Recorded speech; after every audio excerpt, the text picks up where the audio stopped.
Hello, and welcome to the 2022 Thanksgiving edition of the Brain Cancer Podcast. First off, I want to say thank you so much for taking the time and tuning into the show. This is actually our third Thanksgiving episode, and today is also a very special day. If you had been listening to the previous two episodes, you would know that I have been going through a 10-day session of radiation. Just to quick recap, days 1 through 5 were pretty good, a little fatigue. Once we made it to the second half, I've been pretty good as well. Of course, some days are a little bit more difficult than others, but overall, dealt with it fairly well. As of this morning, which is 2 days before Thanksgiving as I record this, I am officially done. I got a brand new certificate. I did forget to ask about the mask, but I already have one here, so it's really not too big of a deal. I did get to ring the bell. They give you an option. Like, some people don't want to, some people do. But I, of course, wanted to, because I think it's a good thing to do, and it provides perhaps a little bit of cheer and hope for everybody else that's sitting there. To most people who aren't in our situation, ringing a bell doesn't really mean a lot. But in the cancer world, it means that you have completed one step towards your recovery. This is the part when the fatigue can really start to kick in, though. I don't know how I will feel in 6 or 7 days, but I will definitely be keeping you all updated. I will also post a photo of the other certificate that I got, and they were pretty happy to know that I had put my original certificate from December of 2016 in a frame in my bedroom, because I'm that guy. In a way, it's like you get to see something that shows what you've been through, and when I sit up from my bed and I look to the left, you can see it there. Granted, I don't look at it every morning or anything like that, but it is something nice to have just to be able to stop and appreciate what you have. Hence, this is our third Thanksgiving episode. While I rarely have a script, I usually have articles pulled up on my phone or my other PC screen. I turned everything off so that my room is quiet and I can just talk for a few minutes. I do know that we have many listeners from all over the world, and that not every region or culture celebrates the traditional American version of Thanksgiving. In my view, I don't think it's specifically about what had happened in the past, and I view it more as a day to stop and give thanks for what we have. That is the name of the day. And there's football on, which is a positive as well. I'm not really sure where to start, but I am extremely thankful for all of my family, because they have supported me and been there for me ever since day one.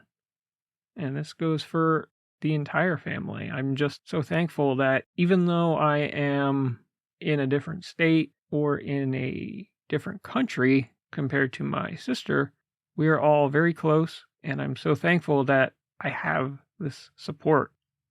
I don't know if this mic is going to pick up on it, but there is a helicopter flying overhead right now. How does this always happen?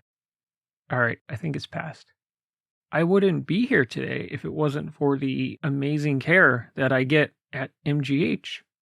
It is a top hospital with access to some of the most cutting edge and brand new treatments. In 2016, when I had very little time to even understand what was going on, the neurosurgeon who operated on me, Dr. William Curry, was somebody I didn't know the day before, but I owe the rest of my life to. I believe he saved my life. I was not in a good place. Not at all. My initial CT scan and MRI, they did not look good. Obviously, I was a bit scared, but His approach and being so open with me afterwards really showed that he actually cares about his patients. In addition, I'm so thankful that when it did come back and I had to have my second resection surgery, it was him as well. He was already familiar with my case. He'd been in there once before. He did an amazing job. It's not just him, it's everybody that is part of that team. I specifically remember from my second surgery, the nurses were amazing and I was able to be myself. Even when I was going under, I was joking with the anesthesiologist. While a little bit nervous, I was far more comfortable going into this second surgery because I knew what to expect.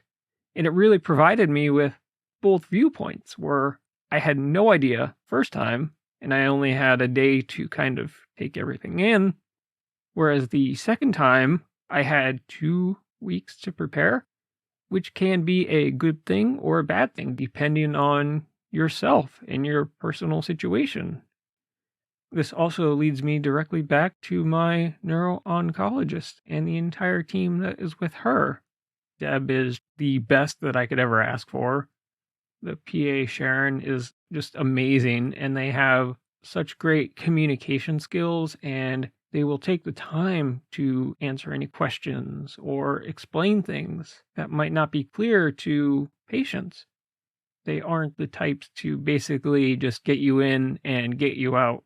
They want to make sure that you're getting the best treatment available while also looking at what you want to do and what you don't want to do. Beyond them, the whole rest of Yaki 9E is just amazing. From the front desk to the nurses to my 2 favorite phlebotomists and everybody in between.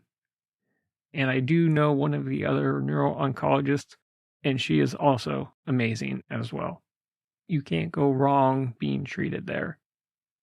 If we go down one floor to Yaki 8E, I have never had a bad experience with any of the infusion nurses that I've had there. They are all so personable and take care of each person, and they get to know them. Ever since the start of my treatment with the clinical trial for durvalumab, every nurse there has been wonderful.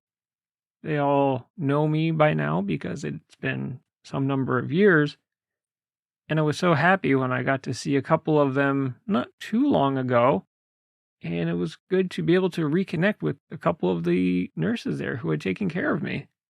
Definitely had some long days at the infusion area, but it was all worth it.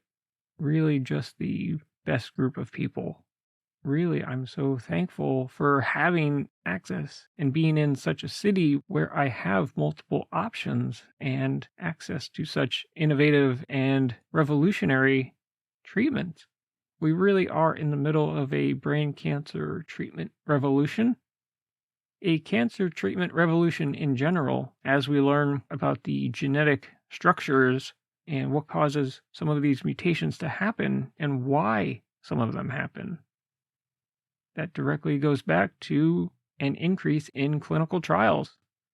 I'm a huge proponent for them, and I believe that personalized treatments, possibly with immunotherapy, vaccines, modified T cells, a number of treatments going all the way to nanoparticles and new methods to open up the blood-brain barrier. I'm thankful for where I live. I mean, my neighborhood in general. It is in a great part of town. I have the best landlady. I have access to a garden to do the things that a lot of people really don't enjoy doing, but I really enjoy doing them. Whether I'm raking the leaves, shoveling the snow, tending to the garden, or whatever it might be, if I'm outside and I'm working outside, I'm set. I know some people hate shoveling snow. I like it. Some people hate raking leaves, but I like it. I feel it's a good way to be outside and get a little exercise in. I usually just put some music on and just get going. I'm thankful for all of my neighbors. Everybody here really takes care of each other. And I feel like that's something that is slowly going away especially as people move to the suburbs and out of these neighborhoods like we have here. People know each other. People say hi to you when you're walking outside. Neighbors talk to each other. We're not just ignoring each other. There are established families and neighborhoods here. Where I'm at, it's perfect for me. I have my apartment here, and that's all I really need. It's awesome, and it's perfect for my living situation. I'm also very thankful for my job. I work with amazing people. I get to talk with people from all over the world, hear their experiences, and learn at the same time while being able to share my own knowledge. That's just something that I really, really enjoy.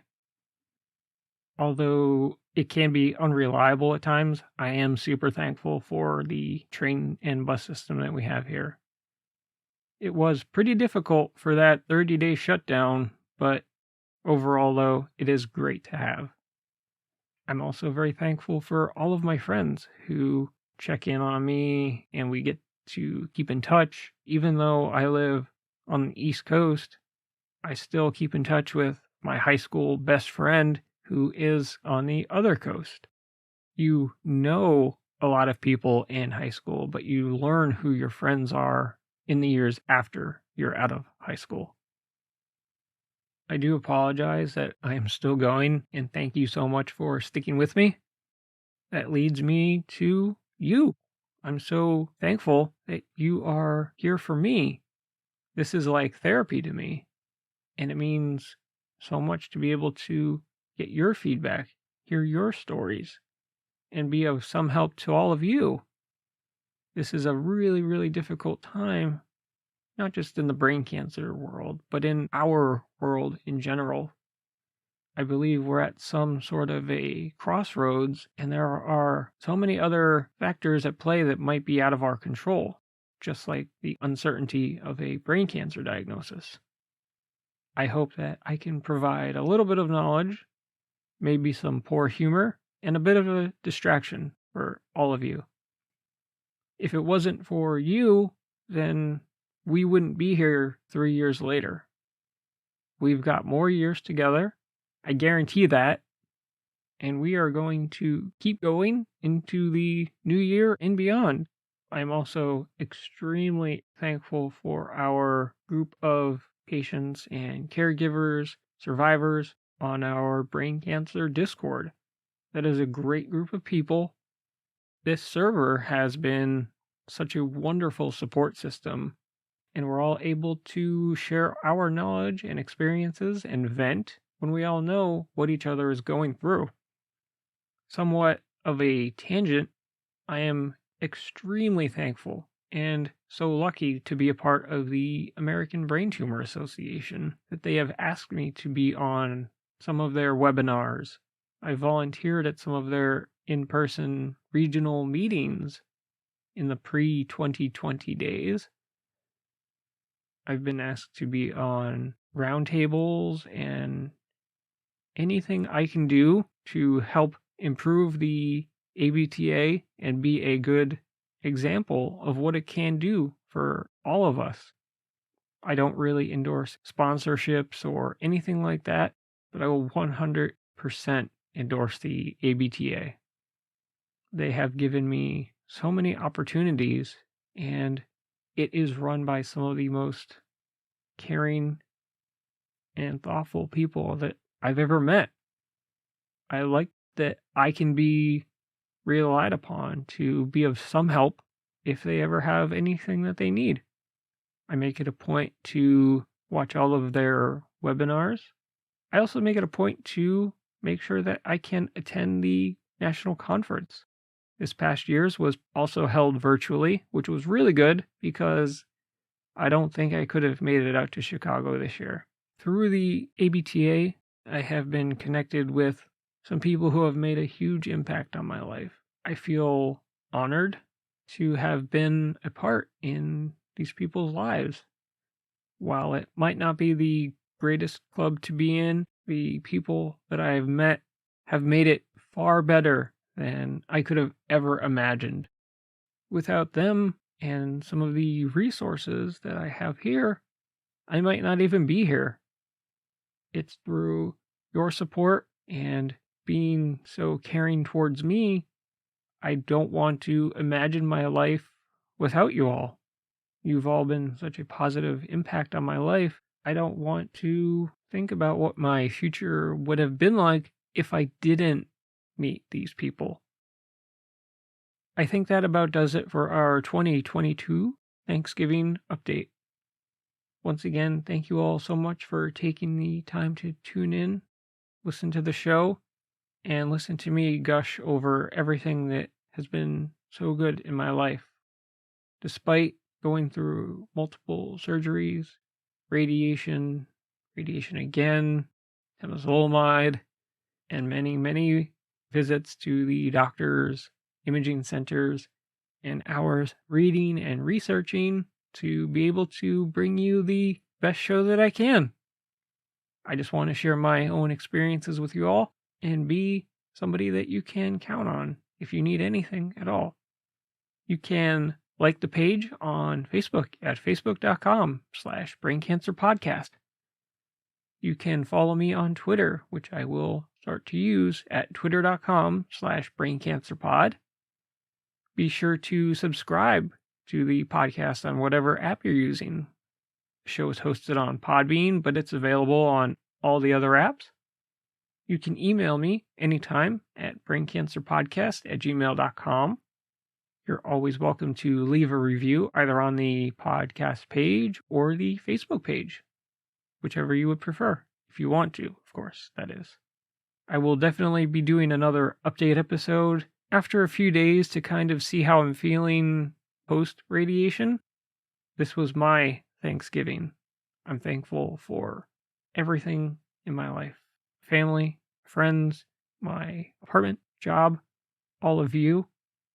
And I know that I'm forgetting somebody, but please understand that it's so hard for me to remember everything right now. I'm sorry. I'm trying my best. But we will definitely be back soon for another episode. I hope you all have a great day or night, and I will talk to you again soon. Bye.